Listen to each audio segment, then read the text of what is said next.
Hi everyone, welcome to MGS Coaching Football, and thank you for watching my channel. I do really appreciate it. Today in this presentation, I'm going to go over with you in our triple option package, including the gun triple, our inside veer, and how manipulating a defense with motion can be effective. Okay, so what I'm not going to diagram blocking schemes or anything like that. Simply the different motions that we use that can manipulate a defense, put the defense in a position we want to put them in. Okay, and or at times we use motion to see if it even affects a defense, right? If it manipulates it at all. And so those would be some of the coaching points of the presentation, including when we're watching film of an upcoming opponent. No, we don't have anybody else that runs the triple, but nonetheless, motion itself, what effect it has on a defense, and how can we incorporate that into our game plan? Okay. So over here, I'll go through the key terms, which today are simply the various motions, or in one case, no-mo, and how it manipulates the defense and why we would do it. And then over here, I'll go through each of the motions, or in one case, right, no-mo, and again, how it might manipulate a defense. And if it did manipulate it a certain way, what we would try and do to take advantage of that. Okay. And that's how we'll conclude today's presentation. So, what first, before I go through the motions, this is our 30 personnel, what we call Detroit, 2x2. I have it so the quarterback's under center, but we would do all of these motions out of the gun as well. Hence, all of these are used both under center and in the gun. So, this diagram is just under center. It's in the middle of the field, and it's versus what we would call a 4-3 over, too high look. Okay. Obviously, these motions, or in one case, no more, can be utilized versus any kind of defense. But this is the one we see the most. Okay. So the first key term is no mo, which means simply that there's no motion being used. We don't call that if we don't tag any kind of emotion. It's no mo. If we normally have a motion and we want to no mo it, then that's just simply part of the game plan and the players learn this week. There's no mo. Okay. So the no mo.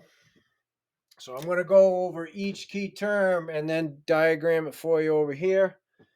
The no mo would be this. If we've seen, again, we don't, nobody else runs the triple, gun or under center.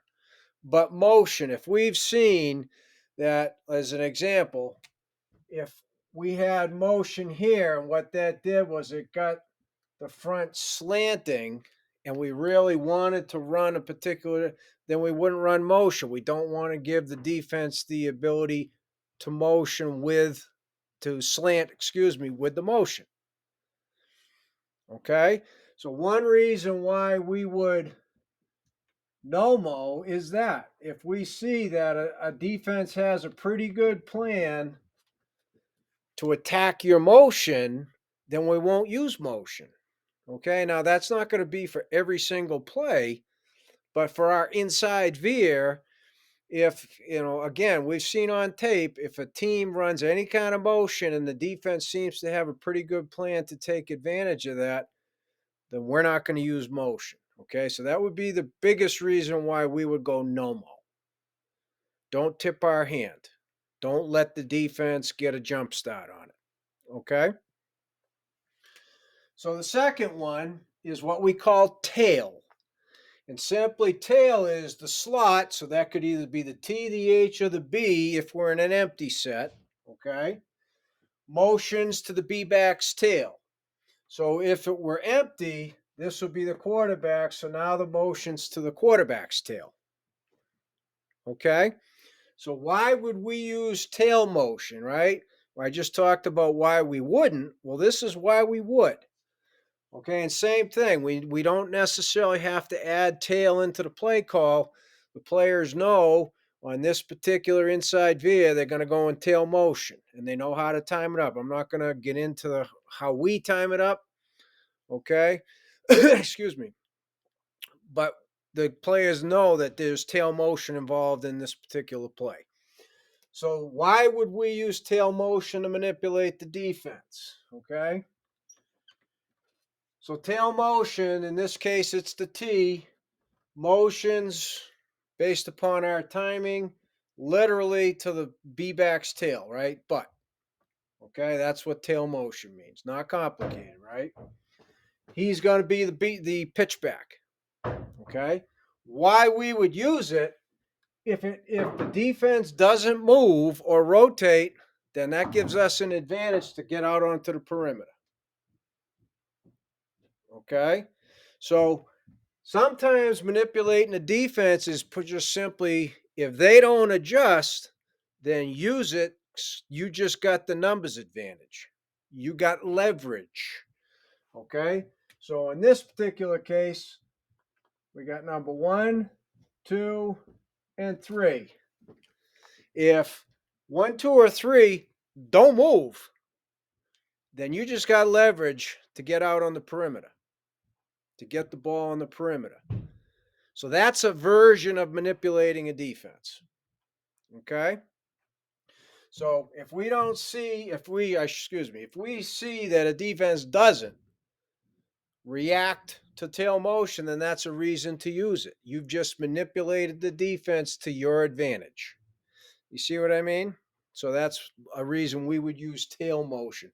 Are there other reasons? Yes, but I don't want to have a 2-hour presentation on every single reason that we would either no-mo, tail, or the next one, twirl. Okay? So in twirl, let's go with the H back. Twirl is the slot, again, TH or B, B if we're an empty. Okay, motions to the B back, so like it's tail motion, but they never get there because on the snap they redirect into B gap. Okay, so twirl is that, right? So why would we use twirl? Twirl for us would be utilized, okay, if we're trying to take advantage of a rotating secondary, of if we start the motion and the linebackers start to shift, right? I mean, we have plenty of plays that we run off of our inside veer look. So we're a triple option team. They see this motion. They think the inside veer is coming over here. Well, this gives us the ability to manipulate the defense, get it moving, and can come back over here with a play off of our inside veer look. Okay? So sometimes this motion will manipulate the defense, and it's not just the two high safeties, but if the linebackers shuffle over, that might be why we use twirl. Okay? Makes sense? Again, I'm not going to go through every scenario, but if you can get the defense to move, you can manipulate it to do what you want it to do, that gives you an advantage, right? So the fourth one, so let me get back to where we were here.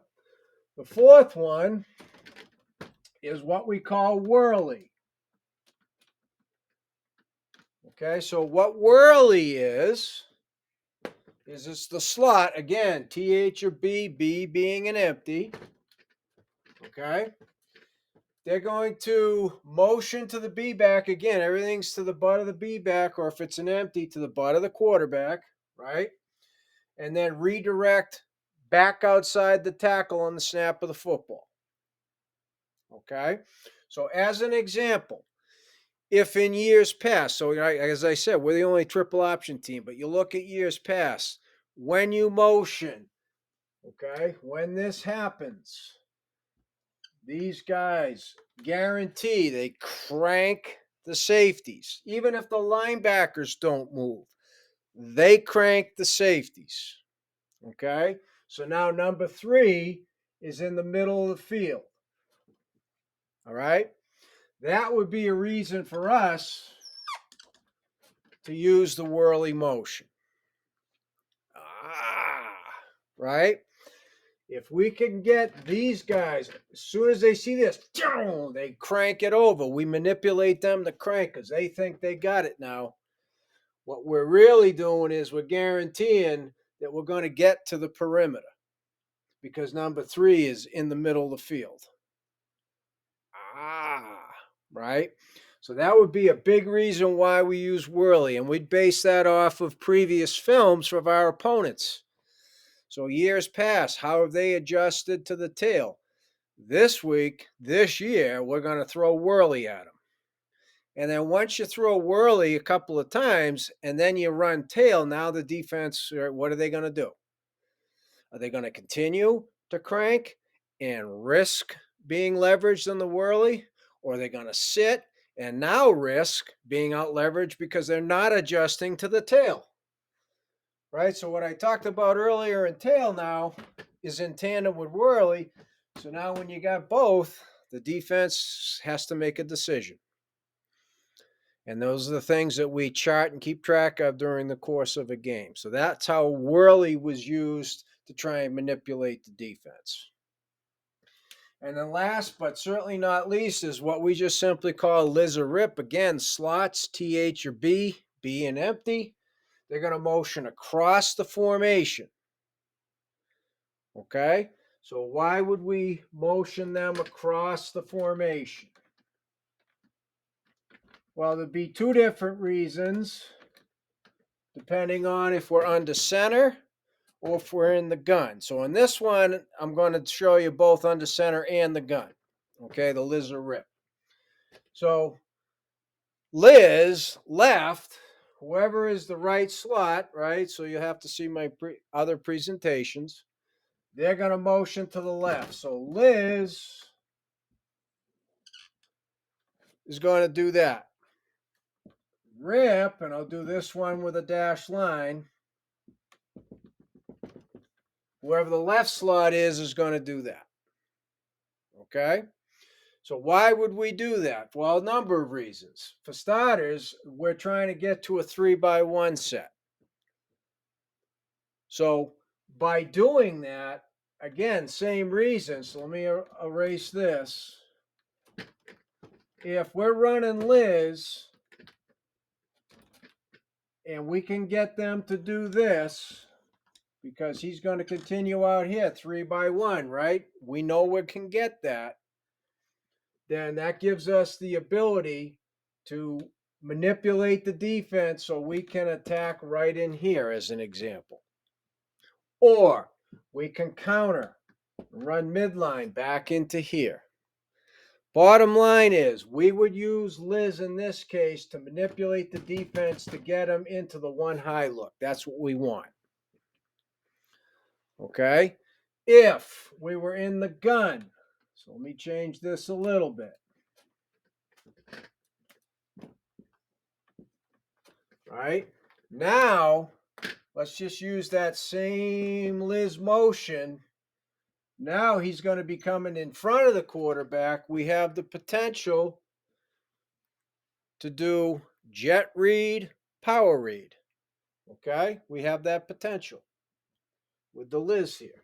And especially if we know we're going to get that, we can continue the motion and come back over here with a double option.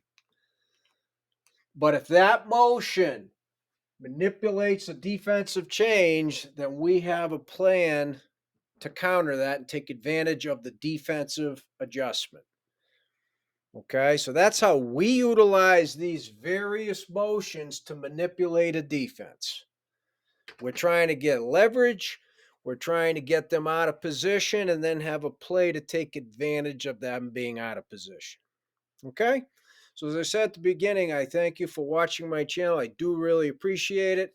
To subscribers and non-subscribers alike, please, please, please reach out to me at CoachMJSullivan@gmail.com because I would love to talk football with you.